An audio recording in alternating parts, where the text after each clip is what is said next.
Welcome, Bronco Nation, to my game review for Boise State versus the Fighting Utah State referees. Boise State wins this game 25-24, and I don't care if we don't make the Mountain West Championship game. I don't care that the season didn't go as we wanted it to this point. I don't care that we're not in the playoffs. I don't care about any of that. What I care about is that Boise State found a way in a game that they did not lead until the last few minutes of the matchup, found a way to win. We have been asking all year long, regardless of the results of the game, win or lose, where is the culture of Boise State? Where is the program that we know, the blue-collar program that never stops, the work ethic that keeps going no matter what the results of the matchup are showing? They keep fighting to the end, despite all the odds that are against them. No matter what, they push through to that final, over that final obstacle, to that final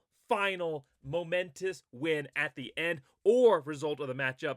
That is what we've been looking for from Boise State, and they could not have faced more adversity tonight, not just from the weather conditions that started snowing when they were down by a touchdown score and needed one to win, when they were fighting against the worst refereeing I have ever seen in my entire life. As not just a Boise State fan, but as a college football fan, I have never seen a game that gave so much indication that there was other things going on. I mean, a game that either was refereed by the most inept crew in the existence of college football, or other things were going on in the background. Boise State fighting through all odds and winning this matchup to finish the season, their regular season, on a 2-0 run with multiple players that are going to be returning next year, young faces, freshman faces, true freshman faces, making a massive impact.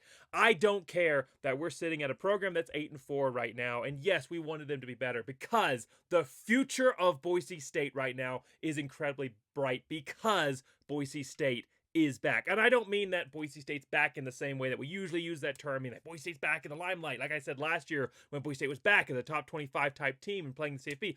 But Boise State, the program that we know, the style, the mentality that makes up who Boise State is, no matter who is coaching, no matter who is playing, that we had not seen for a majority of this year, that program is back. And so I cannot wait to review this video. We're going to get into the offense, the defense, the special teams, how Boise State performed against my keys to the game.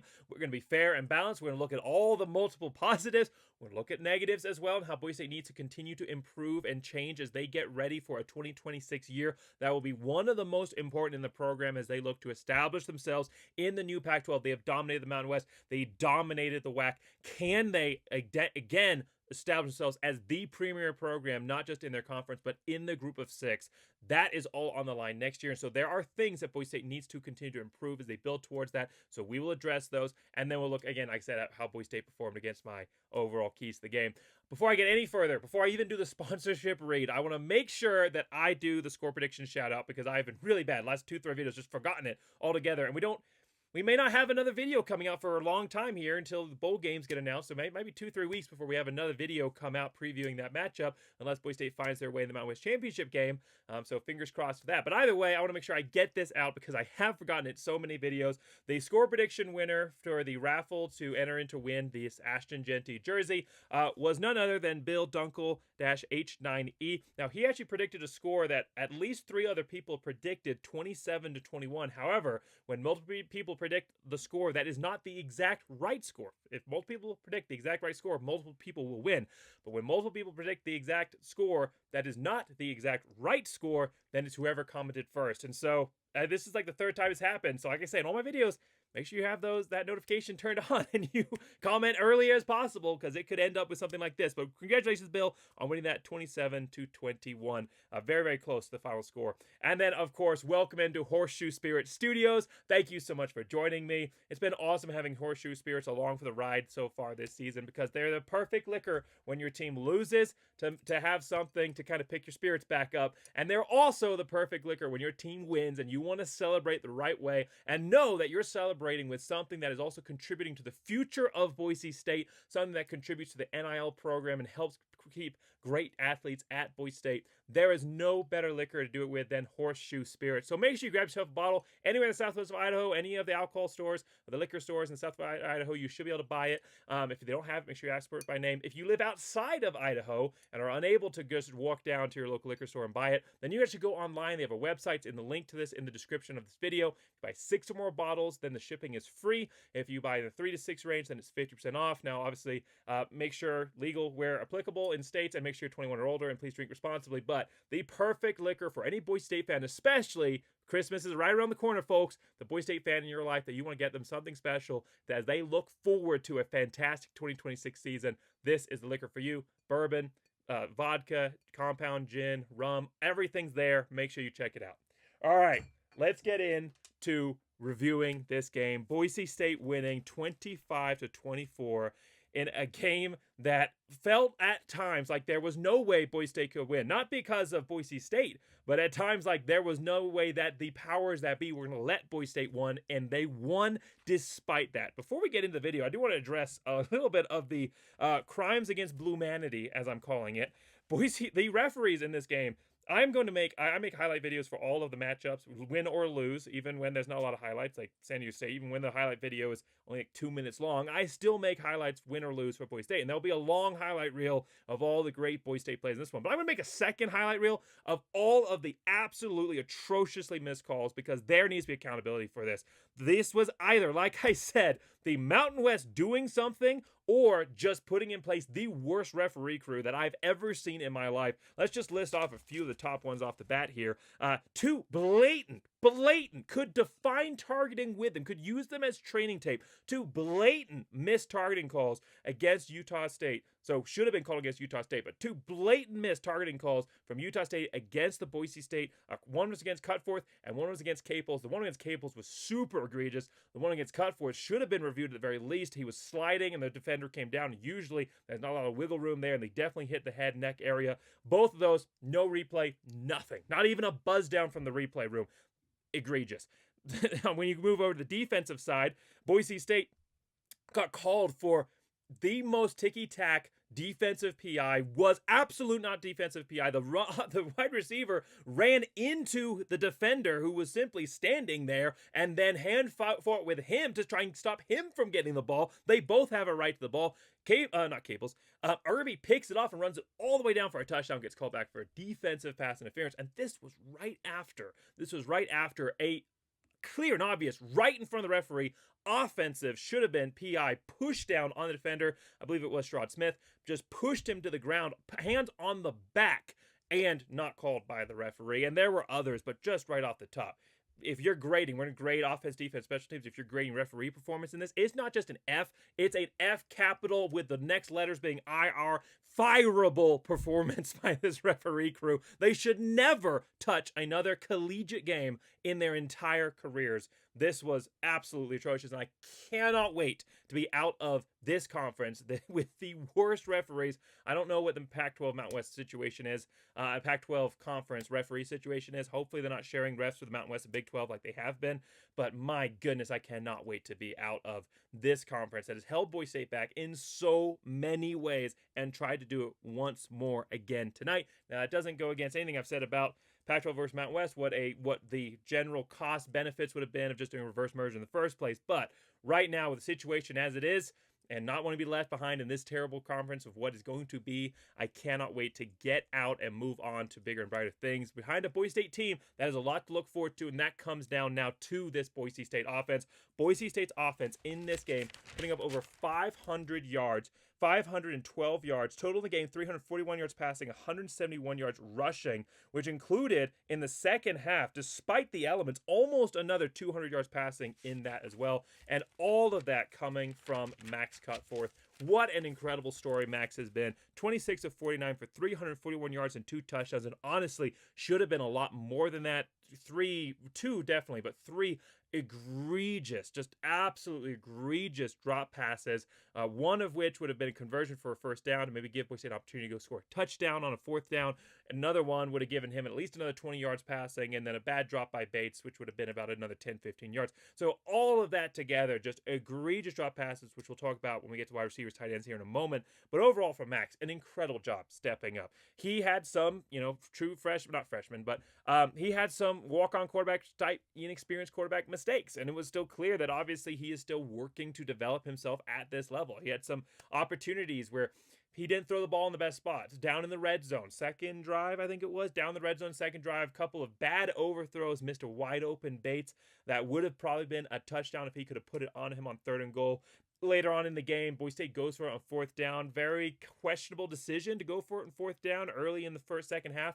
Wide open again. Bates on the outside. I don't know if it's the kind of play that it's locked into one route. Either way, never looked at him, never threw the ball in his direction. So there were some mistakes here by Cutforth, and all of that goes again to show that for Boise State, just because Cutforth steps up and helps them win games, it doesn't justify the position that Boise State finds themselves in right now, a position where they're now questionable whether they're going to make the Mountain West Championship game. Probably not, based on the current computer rankings, the ones that we've seen so far. It's going to come down into a mixed algorithm. But the truth is, for Boise State, if they had developed this quarterback position the way they should have in the offseason by making it an open competition and encouraged in experienced potential players, but at least at the D2 type level, who could come in and challenge Maddox Matson, Boise State would be in a position where not only were they a lock for the Mountain West Championship game like they were before they lost to San Diego State, before they lost to Fresno State, but they would be in conversation not just to maybe get into the Mountain West Championship game, but to maybe get into the playoffs. And so Cutforth's performance has been exemplary, stepping into a position he should never have been put into, but stepping into a position and playing beyond what anybody should have or did expect from him. He's done an incredible job. And he's done what Boise State walk-ons do when they're given that opportunity to develop themselves, which is what you need to do with a walk-on, because there's a reason that they were passed over for scholarship, and they're still rough around the edges. They need to be developed.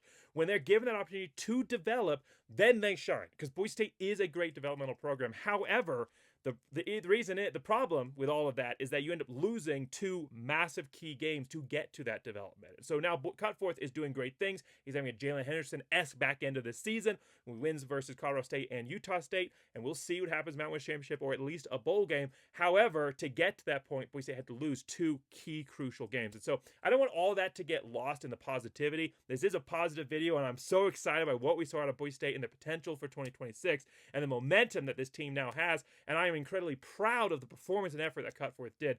But the problem that I have with the fan base largely, and we saw this during the Andy Avalos era, is that when things are bad, the fan base is upset. When things are good, the fan base is happy. And there's not this medium level of rationality that rides out the emotional storm. It's just waves of highs and lows, the constant rolling. You have to be, if your assessment was that the quarterback position was not handled correctly, nothing that we've seen the last 2 games should change the fact that there was a reason that assessment was made in the first place from the first 2.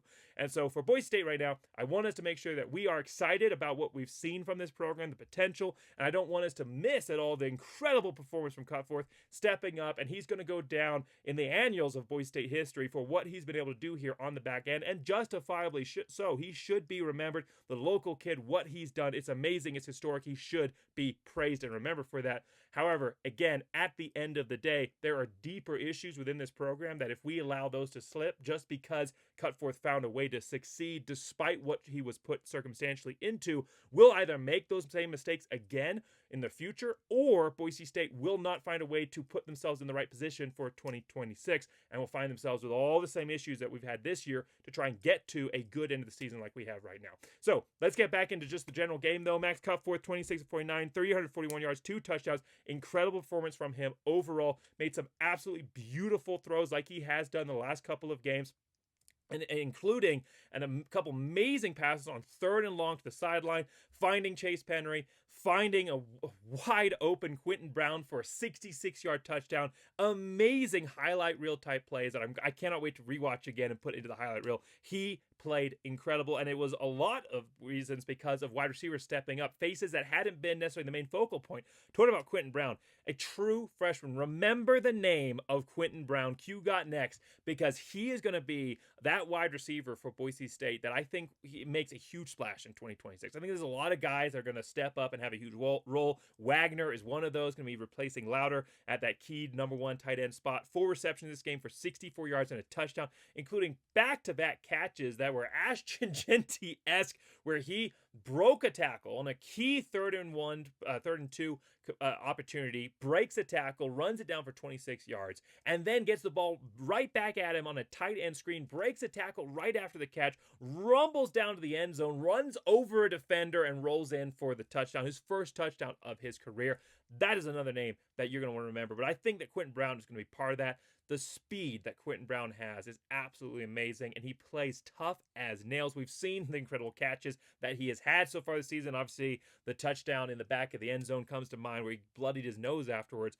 But this is the type of player that I think that if we'd had an offense that was more pass-centric, maybe if we'd had the offense we've seen the last couple of games with Max Cutforth, if we'd seen that throughout this entire season, I think that he would have put up similar numbers to some of those historic Boise State wide receivers, what they did in their true freshman years. I think that's what we would have seen. Obviously, he's a smaller level guy. He's not going to be to go out and make this huge breaking, one-on-one type catch, but he is the kind of player that you can put into the offense, like a Shane William Rhodes type player. You can put him into certain positions. He's going to find a way to get open and have a huge impact on the game. I cannot wait to see what the future holds for Quentin Brown. Wagner stepping up as well. Then you had seniors stepping up and playing great in this game. Penry, who has just been incredible the last few games, stepping up, of course, to replace Ben Ford. He has been so reliable in that position. A wide receiver that doesn't play with gloves on. I mean, that is old school, and he has had six catches, 56 yards in this game. He's been that number one target from Cutforth when the chips are down and he needs a play. He goes to Penry. Caples had a couple great catches, of course, the senior in this game, fifth-year senior, 3 catches, 52 yards. And Cam Bates, another young face, which will be a big factor in 2026, 2 catches, 20 yards. Now, he did have a couple of bad drops as well, so he's still got to work on his consistency, but still playing well. And then Louder, 2 catches for 16. Now, one face, we talk about some of the negativity that also has to be addressed in this. One face that didn't end up on the stat line is going to be Chris Marshall. Coming back from an injury, all right? So there are circumstances here. Coming back from an injury, it's tough, and you got to readjust into the flow of game. Of course, something he struggled with coming into this season. He had to develop that. He started to develop more consistency, but he had to come back from that after the injury. Didn't really get a lot of practice time with this new quarterback, and that's a huge factor. I mean, anybody that's had to go from one quarterback to another quarterback know that every quarterback's got a little bit of a different spin on the ball. I mean, I remember, it's not exactly the same circumstance. I remember in high school, we had one quarterback that was right-handed, another quarterback that was left-handed. The left-handed quarterback was 5'7", and the right-handed quarterback was 6'2". And so, I mean, balls weren't just coming in a different spin. They were also coming from different trajectory. That was fun as a wide receiver. But I understand what it's like having to go from a quarterback you're used to, that you've developed chemistry with, beyond just how you catch the ball, but also that mental chemistry where you know they're going to put that ball, where that he had Maddox Madsen and now coming over to Cutforth. So I know the circumstances there, but it is a bit of a trend item because it's not like he came in with Cutforth and it's the only time he struggled. He has struggled this whole year. And so I think he has one more year. That's my understanding anyway, that he has one more year. And I'm excited for the experience he gained this year, and now that gives him a launching point for 2026. But he has a lot to prove because there is so much potential and capability here in Chris Marshall. Probably the highest ceiling of any player on this entire team if he can just unlock that next. I mean, the kind of catches you see him make. One of the greatest catches I've seen in the last 5-10 years for Boise State. That diving catch against the helmet through the contact. Absolutely amazing from, not even that many games ago. And then he drops easy plays like this. And so when you're talking about players and techniques and overall issues of the team that need to have some adjustment and development going into 2026, Chris Marshall, he's a guy like that I think has so much more potential and unfortunately just wasn't able to live up to it. But overall for this Boise State offense, passing game, absolutely on fire. But you heard me rattle out 170-plus yards of offense for Boise State in the running game. That was a huge factor as well. And Boise State has been so good the last couple of games, starting with Colorado State, of finding ways to open up opportunities in the running game through the passing game. And that showed through today. And it showed through with Dylan Riley having the opportunity to rush for 120 yards, which makes him one more 1,000-yard back for Boise State. I was worried whether or not we were going to get there to this point. I know it was a big point of discussion when I was talking with Jeff Carpenter in our running back preview for the season. So many great running backs. Are they all going to split it? Is one going to be able to come through? And Dylan Riley has been that face who came from 4th string at one point on the depth chart, has worked his way all the way up to not just the number one running back for Boise State, but the 1,000-yard rusher, a George Halani-esque ascendance from 2019 to where he sits now incredible performance. We could not be prouder of it as a fan base of the performance of Dylan Riley, and especially considering everything that he worked through. His hat's over here. I'll put it. He does not sponsor me. I want to make sure that's very, very clear here. But his hat's here. He has great products on his own website. Not sponsored, but I'll put a link to that in the description as well. Please support Boise State athletes if you stumble onto their NIL sites. It's a great way to get yourself some good Boise State swag and also support the Boise State athletes. I love getting that kind of stuff or finding that and getting it for myself. So Dylan Riley, 120 yards this game and a touchdown. The other running backs find their ways to contribute as well. Now, not a great game for Sire Gaines. He had 10 carries for 31 yards and a fumble. So a little bit of an off night for him after a big performance last week versus Colorado State. But then Malik Sherrod, I loved the way Boise State used Malik Sherrod in this game. 4 runs for 16 yards. So not a huge factor in the running game, but they mixed him up. They got him to be effective.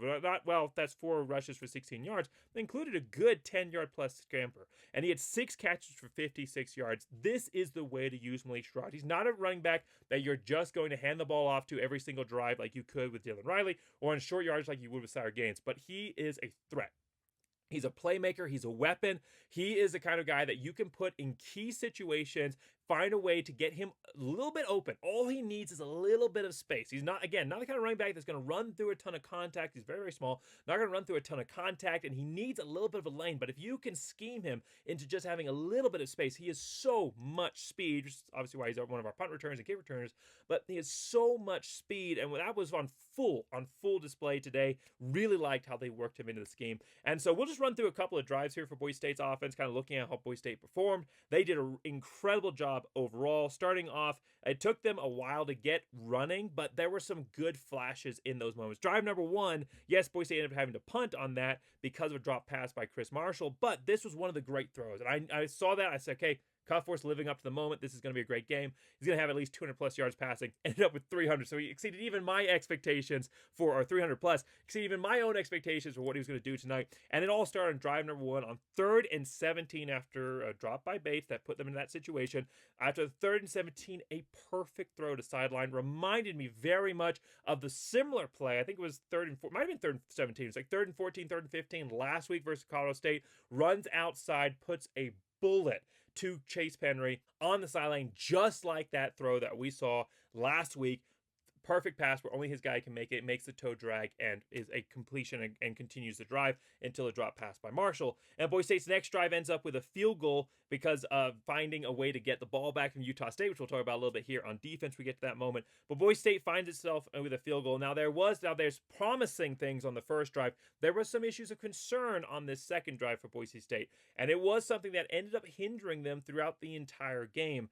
Boise State in a crunch situation where they're set up in the red zone, okay? There's a little bit of a surprise. They weren't really prepared for it. They get the ball. They're there in the red zone, so it's a little bit of a crunch situation, like I said, after Utah State's been able to go down and score on their first drive, and then you had to punt on yours.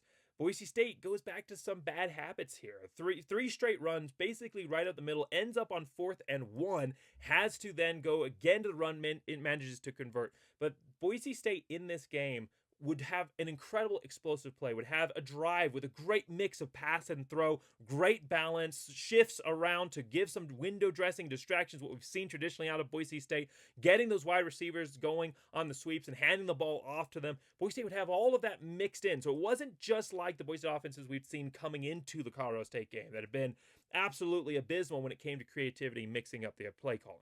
It wasn't that tonight, but there was some of that tonight. If Boise State would have those great moments, had a huge run, and then it would almost be like Nate Potter's would just freeze a little bit, and Boise State would just do the same thing a couple of times ineffectively and set themselves up in 3rd and long. Yeah, Boise State ended up in 3rd and medium, 3rd and long a few moments because of drop passes or overthrows. But the majority of the times that Boise State found themselves in 3rd and medium, 3rd and long was because they put themselves there by running the same play or running simply right up the middle multiple times. And it wasn't so much throughout the entire game that it destroyed the offensive game plan and made Boise State predictable, but it was enough to throw off the rhythm of Boise State. So there is still some lingering issues that they're working through there. I love the more mixed in creativity, but when you have 24 third down attempts, there's an issue there. And a lot of those were medium, long type situations because Boise State put themselves there through their focus on just trying to establish a running game that didn't exist for a large part of this game. Boise State had a lot of nice flashes. In the second half, they did a much better job of establishing that. But early on in this game and in key moments throughout the entire matchup, Boise State would just have this creative, amazing play, and then it was almost like they were loading, trying to get to the next one, and during that time, the plays were just not up to that same level of creativity and balance. And so there are issues still here. And so while we can be excited that Boise State won this game, the offensive performance overall was very, very good, there are still massive issues in the Boise State play calling. And I think, again, I'm going to repeat it, I don't think anything has changed from the last two games, that Potter is not the future of this Boise State offensive coordination room. He shouldn't be.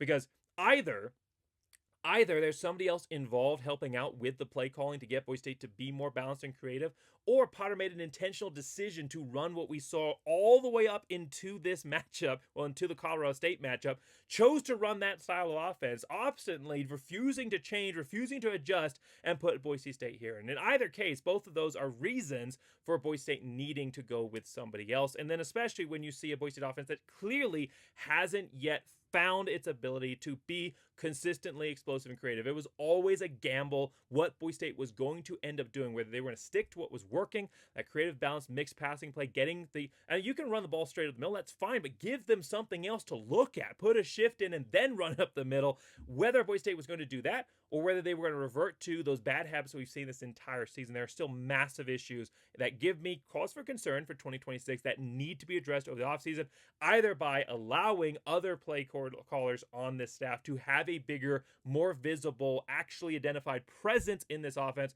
or by bringing somebody else in. Because right now what Boise State has, this should have been a lot. Boise State won this game 25-24.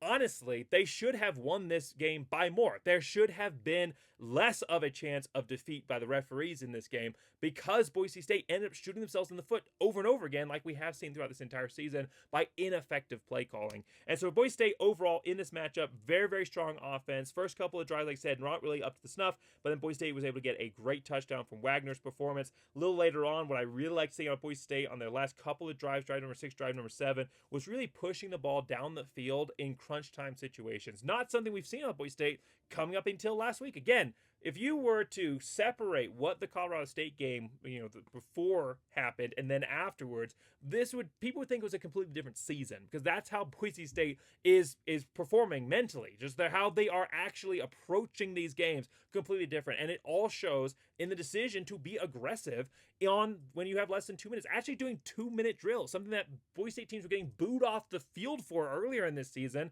not even that long ago in this season, the Fresno State game, because they were refusing to actually try in the last couple of minutes and were just taking it to half.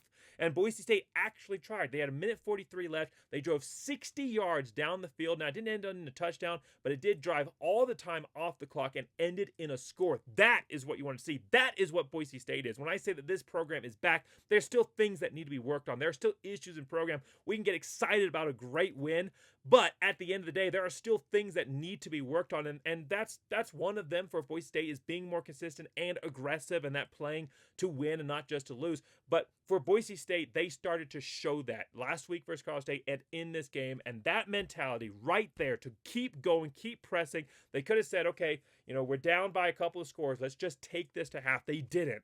They were aggressive despite the risks.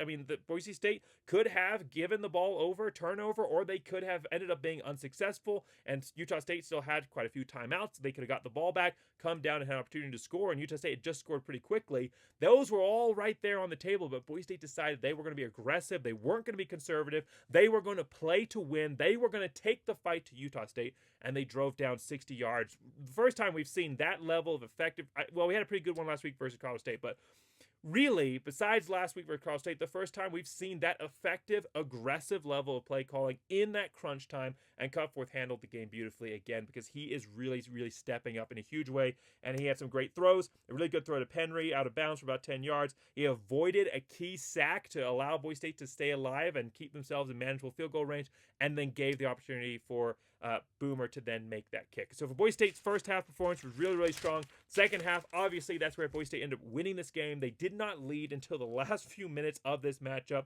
and they did it all between a touchdown drive on their third drive where Quentin Brown comes open, 33-ish yard pass, and then runs it the rest of the way 33 yards for a touchdown. Now they're down 19-24. And on drive number 6 for Boise State, after they've punted and fumbled the ball on the previous 2 drives, Boise State drives down through some great throws, 3 and 6, third and 6 pass completion to Penry. A really nice call to throw the ball to Sherrod, a bit of a comeback screen. The whole offense is flowing right. Sherrod breaks left. Throw the ball to Sherrod, makes it up the field. A really, really good run by Dylan Riley. A defensive penalty, finally a defensive penalty on Utah State. Dylan Riley then breaks it off for a touchdown, breaks a tackle, gets into the end zone, and Boise State ends up taking the lead. Now, they fell on 2 two-point conversion attempts in this second half. They tried one after Quentin Brown's touchdown. They tried one after Dylan Riley. So that's still an area that Boise State needs to work on.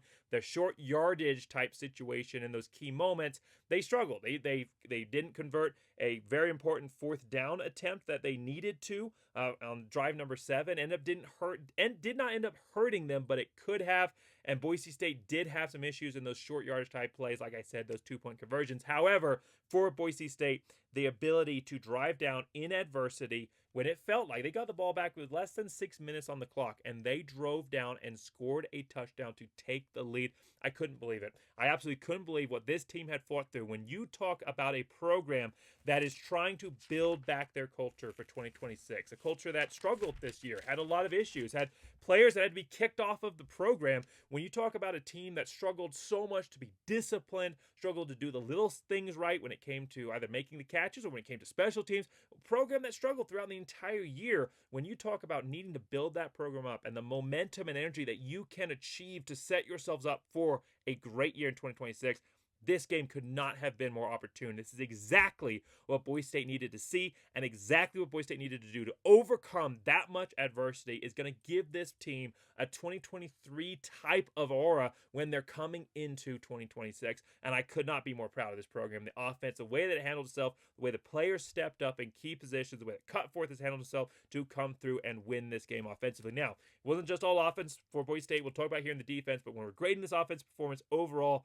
I could not be more proud of what Boise State did. I'm going to give it a solid A-. I think there's enough issues there Boise State needs to work on. Obviously, like I said, still sprinkling in some of that old ways that killed some of these drives. There's still major problems with the offensive play calling that need to be addressed in 2026. But for Boise State being able to overcome massive adversity from not just Utah State, but also from their friends, the referees, to be able to overcome all of that and find a way, I could not be more proud of the performance of these young men in this game, and a solid A- performance offensively for Boise State. Now, defensively for Boise State, a little bit of an up and down performance, okay? A little bit of a rough road. First half, I mean, it didn't seem like either team could really stop each other that well, especially Boise State. Allowed 21 points there, some really big plays. A lot of it coming off the quarterback run. I said that was Boise State's Achilles heel. I said it was going to be their issue and weakness in this game, and it was. Barnes had almost 90 yards rushing in this game, including a couple of ones that he would have had even more yards if they weren't called back for offensive holding that really necessarily would have impacted the run overall. So he could have had over 100 yards rushing in this game. Boise State struggling to tackle all game long, and it shows in the total yardage in this matchup. Boise State allowed overall in this game 405 yards of offense, 221 yards of rushing. Like I said, almost half of that coming from the quarterback. So Boise State, again, struggling with doing the little things right? The consistency and the tackling, which has been an issue all season long, except for when it mattered. Because when it mattered, Boise State bowed up. Bunch of points, bunch of yards in the first half. I think Boise State gave up 216 yards of offense in the first half, okay? And 21 of the 24 points given up in this game all in the first half. Not a great first half defensive performance. But when Boise State needed it, when it mattered the most, in the second half, Boise State came up with the stops, including 2 massive 4th and down stops that eventually ended up giving Boise State the win. Now, they weren't able to put one of them in for a touchdown, but it did stop a Utah State drive and give Boise State an opportunity with the clock. And the last one could not have been more important. Boise State down on their own side of the 40, okay? So it's Utah State's side of the 40. Utah State has no business, absolutely no business going for this play. Goes for it on 4th and inches and gets tackled for a loss Bowen Phelps makes the key play here. I'm so impressed by Bowen Phelps, a walk-on, being able to build up that consistency and play it at this level. That's exactly what you want to see from Boise State walk-ons. Exactly perfect position for a Boise State walk-on. And again, I want to make it very clear because I have been critical of what Boise State put themselves in by putting themselves in a situation where their primary backups were walk-ons. Because I believe that walk-ons are one of the most important elements of Boise State football, and they can be and have been incredible contributors across almost every level of the team. But they need to be in a position if they can make small mistakes as they develop their own capabilities and awareness, and it not destroy the entire team. If your quarterback makes mistakes, you lose the game. If your linebacker makes some mistakes, that's why you have a team defense. Most of the time, the defense as a whole can make up for those mistakes. And so that's exactly where you want to have a Boise State walk-on. Pretty much any other position than quarterback, it is totally acceptable and should be the norm for Boise State to encourage these walk-ons because they have been such a huge part of this program. And I love that Cutforth was on this team and given this opportunity. What I don't love is that Boise State put itself in a position where they said, we don't need somebody else to back up Maddox Madsen, especially after the performance that we saw last year. And we are okay with allowing ourselves to have just a walk-on, because it is just in that sense, just a walk-on in the backup quarterback position, which ended up in 2 losses, putting Boise State out of the playoffs and probably also out of the Mountain West Championship game. That's my issue. But overall, I love walk-ons for Boise State, and I love what they do when they're put into these situations to perform. And Bowen Phelps, what an incredible performance he's had this year. I've been so proud of what he's done for this Boise State defense, and he continued it tonight. Had a couple other really great plays, but this one was the most important. There was probably not a bigger moment for this entire team defensively, and what Bowen Phelps did with less than 6 minutes on the clock to give Boise State back the ball on a 4th and inches play. It just destroys the guy lined up on him. I believe it was an offensive line, might have been a tight end. I didn't really catch exactly the numberation, but destroys the blocker that's on him. Hits the quarterback, doesn't make the tackle yet, but hits the quarterback, forcing him to push back, stops his momentum, and allows the swarm of Boise State defenders to make the sack. And that was it. That was the play that defined this entire game, because Boise State then went on to go and score the touchdown. And we'll gloss over all the referees, that decisions and issues that took Boise State out of this game for wide parts, because in the end, regardless of what the referees tried to do in this game or didn't try to do because they didn't try, whichever one it was, Boise State found a way to win. It was because of great individual performances on offense, like we've talked about, and great individual and team performances, like we talked about here on defense, from Bowen Phelps and the other players that stepped up around them. Amazing play. And it continued into the next drive. Drive number 8 here in the second half for Utah State. Bull makes a huge sack. 2nd and 20. There's already been a penalty. Finally, the referees decided to call a penalty on Utah State. Penalty in 2nd 20, and Bull, the freshman, the true freshman, makes a huge sack of -8 yards to force a 3rd and 28 that then becomes an incompletion. Gives Boise State back the ball. They run off all the clock, and they win this matchup. Boise State's performance in the first half, yes, not up to standard. There were missed tackles throughout this entire game. You talk about 405 yards, but when it mattered, Boise State didn't allow those runs, those huge plays, to turn into points, especially in the second half. And so again, while he couldn't tackle, getting run over, issues throughout, Boise State found a way to bow up with that blue-collar work ethic and make the key plays, not let themselves get taken out of the game, not let the momentum swing to become a permanent swing. Maybe there's a couple of plays that result from that momentum shift for Utah State, but then Boise State every single time in the second half found a way to bow up and make the stop. They did allow a field goal, but after that, they allowed turnover and downs, punt, and then eventually a just running out of time for Utah State. That is exactly the kind of performance we're talking again about building a culture for 2026. That is exactly, in a nutshell, the kind of performance that you want to see out of a Boise State team. This game gave us a lot of heart attacks, and it should not have been as close because the referees shouldn't have messed with the game the way that they did. There should have been a pick 6 right off the bat that would have changed momentum massively. It led to a 14-point swing, so Utah State scored a touchdown on that drive where Boise State should have scored a touchdown. So right there, that's Boise State should have won this game by 2 possessions. You talk about a Boise State offense that shot themselves in the foot quite a bit by their offensive play calling and making up for it in other moments where maybe clearer heads prevailed, but Boise State should have had more opportunities offensively than what they allowed themselves to have. So there's a lot of things for Boise State that this game should not have been as close as it ended up being, but at the end of the day, what Boise State needed to build for 2026 was a way to overcome adversity. They hadn't really done that, especially in the back end of the season. Adversity had overcome them. They lost the mental game. You could see the hands on the hips, and then defensively, you could see Boise State just being taken out of these matchups. Fresno State and San Diego State, more clearly in San Diego State. But Boise State didn't allow that to happen today. And that's what they needed. This is exactly the kind of offensive and defensive performance that Boise State needed to be able to look back on over a long offseason. It is a very long offseason, especially for these players.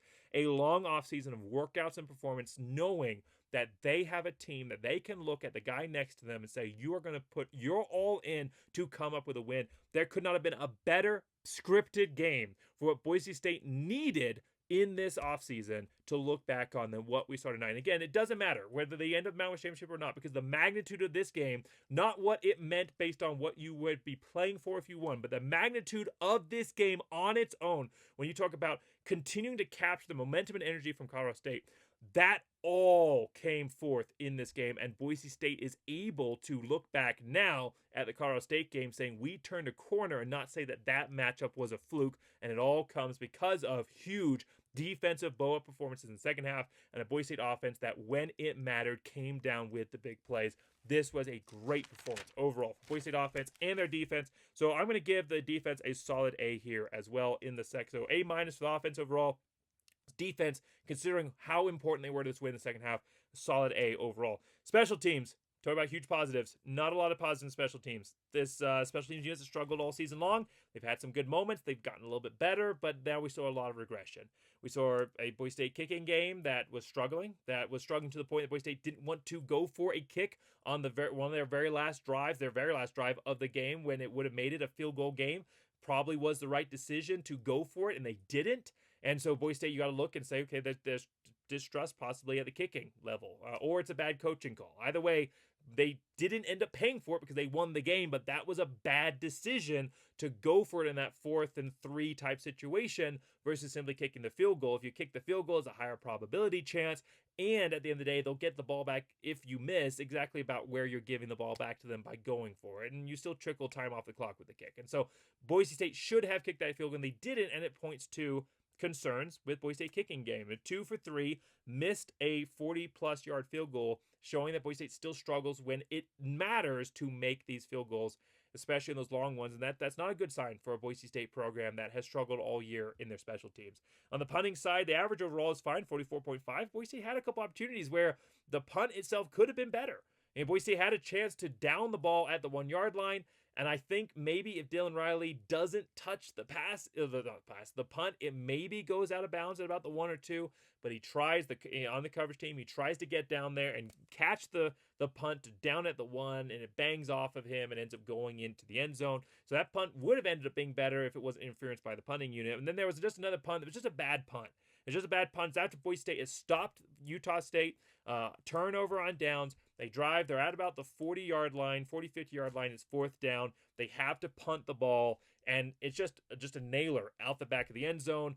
Again, not a great situation in there. So some issues. And there were some really good punts as well. Oscar Doyle still continued to be a strong factor for Boise State. But we're talking about issues that are continuing to plague special teams. There were still some issues when it came to either the coverage unit, which also allowed a 14-yard punt return, either the coverage unit where they're downing the ball or actually stopping the returner, or in the punting itself. And then for Boise State, on their side of things, some continuing issues overall in the return game. Like I said, allowing a 14-yard return and then struggling to have any kinds of effective returns on their side as well. Boise State did get one positive, but it wasn't anything they did. The punter for Utah State really, really struggling.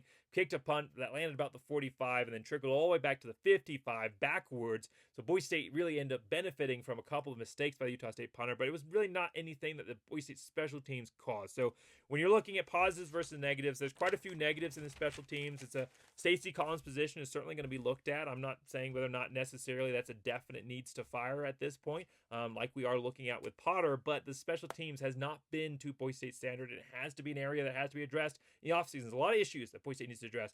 The wide receiver drops, So the coaching and the wide receivers overall, the special teams issues, the coaching and special teams overall, the Boise State offense, that's the biggest issue. Their play calling, which certainly I think is at a level that there's just not a way to just fix it when it comes to the people in charge. So there are issues that Boise State has throughout this entire team that are going to continue to plague them if they're not addressed after 2026. So great positives overall for this program in this matchup and the matchup previously that are going to give them a lot of energy, and we should focus and look at those positives. At the same time, though, we cannot forget what happened coming into this game and the fact that Boise State went 2-0 at the end of the year, but is now sitting at 8-4 and probably out of the Mountain West Championship game unless something magical happens in the computer rankings. And so for Boise State, one of those factors that's going to have to be looked at is certainly their kicking, not kicking necessarily, but their special teams overall. And so in this matchup, unfortunately, it's going to be a C+ performance for the special teams. I think some fans may argue a little bit less than that, but I did like what I saw out of Oscar Doyle overall. And we did make 2 out of 3 on our kicks for field goals. So C+ for special teams overall in this matchup. All right, finally, looking at how Boise State performed against my keys to the game. Don't choke on the turkey. This game was massive. The magnitude of this matchup just by itself was massive, and Boise State didn't. They came in 100% prepared. You had wide receivers, Chase Penry making a one-handed catch. Didn't even talk about that. Chase Penry made a one-handed catch for about 4 yards. Wasn't really anything, but he made a one-handed catch.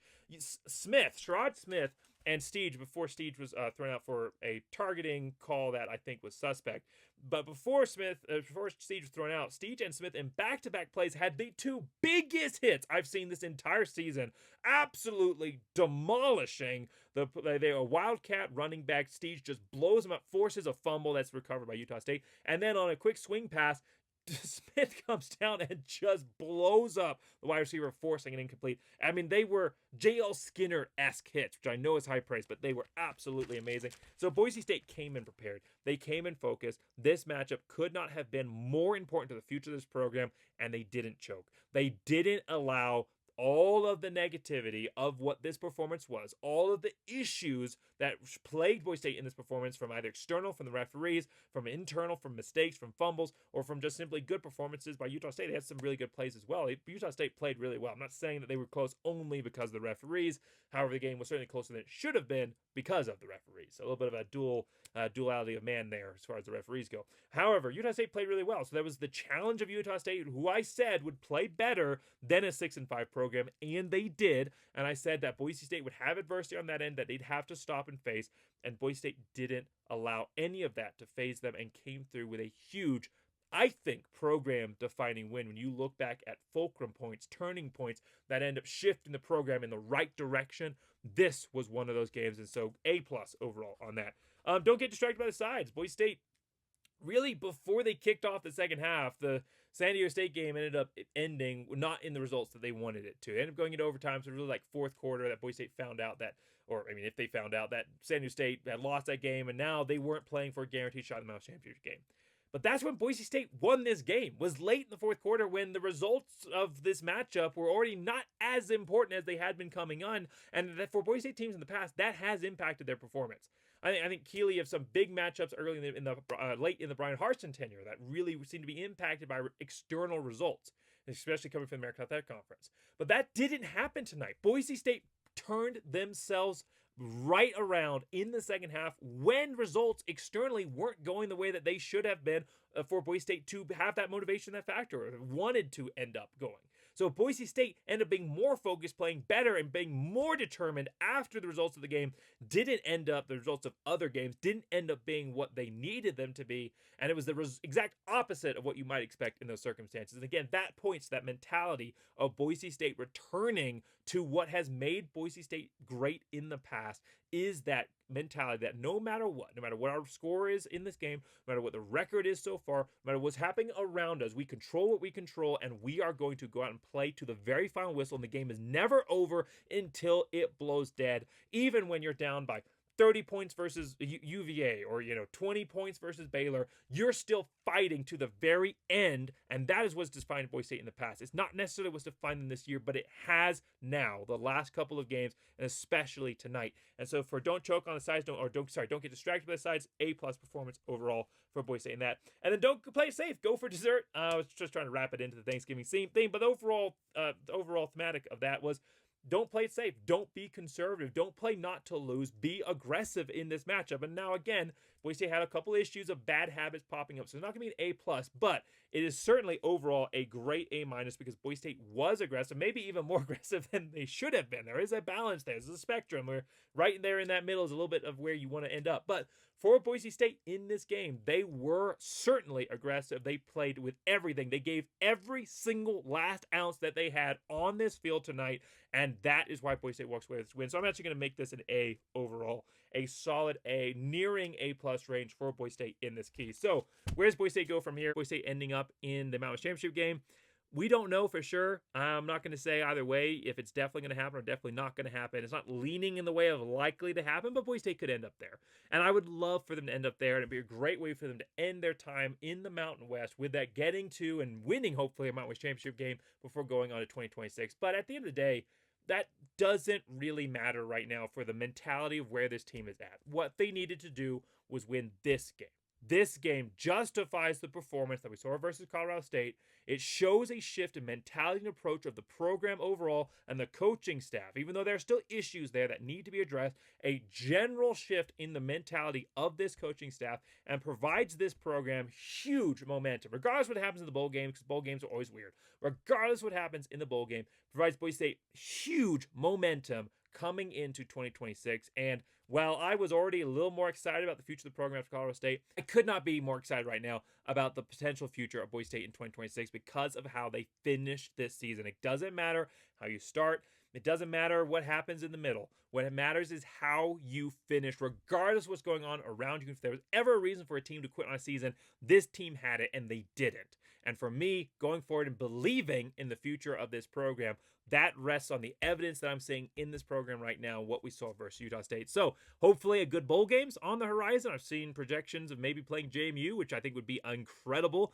Probably the best game outside of the playoff potential for Boise State. But regardless of who they end up playing in a bowl game, I'm excited about that. It'll be a little bit different because it's a bowl game. And win or lose, that won't impact my mentality for 2026. Because finishing now, when everybody is still giving their all, when they haven't started a little bit check out with the holidays or transfer portal, anything like that, when the team is matching up against another program who's also appearing at their full strength and potential, and you beat them like Boise State did tonight, that speaks volumes for the future of this team in 2026. So I'm excited. I can't wait to see what's next for Boise State, as Jeremiah Dickey would say. I'm excited for the future of this program. I believe in the future of this program, and I cannot wait. Doesn't mean there's not things Boise State needs to fix, and I hope that they will do that over this offseason to put themselves in the best position to succeed. But based on the performance we saw tonight, could not be more proud of this team, could not be more amped and excited about the end of this season, and could not have more belief in the future of this team right now. So thank you so much for watching.